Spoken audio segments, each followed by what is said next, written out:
రిజర్వేషన్ల పేరిట ముస్లింలకు రిజర్వేషన్లు కల్పిస్తున్నామని బీజేపీ వితండవాదం చేస్తోందని సీఎం రేవంత్ రెడ్డి మండిపడ్డారు.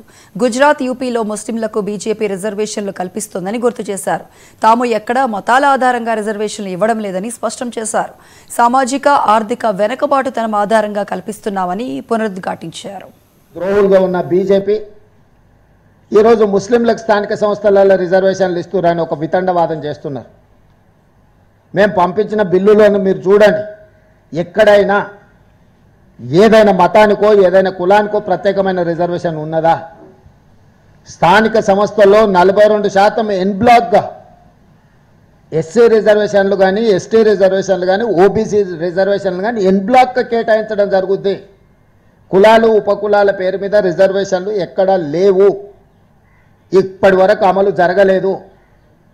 ఎస్సీ, ఎస్టీ, ఓబీసీ రిజర్వేషన్లు ఎన్ బ్లాక్గా వాళ్ళ జనాభా దామాషా ప్రకారం ఎస్సీ, ఎస్టీలకు రిజర్వేషన్లు అమలు చేయడం, ఓబీసీలకు గతంలో చంద్రశేఖరరావు గారు మేము 34% ఇస్తే ఆయన 23%కి తగ్గించి కుదించి ఎన్ బ్లాక్గా 23% రిజర్వేషన్లు అమలు చేశాడు. ఈరోజు యాజ్ ఇట్ ఈజ్గా 42% ఎన్ బ్లాక్ రిజర్వేషన్లు ఇవ్వాలి ఓబీసీలకు అని మాత్రమే చట్టంలో ఉంది.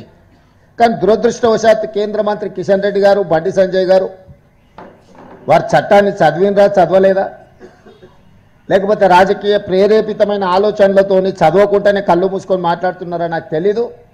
ఈరోజు మీరు ముస్లింలకు రిజర్వేషన్లు ఇస్తున్నారు కాబట్టి మేము 42% అడ్డుకుంటున్నాము అని వితండవాదం చేస్తున్నారు. కాంగ్రెస్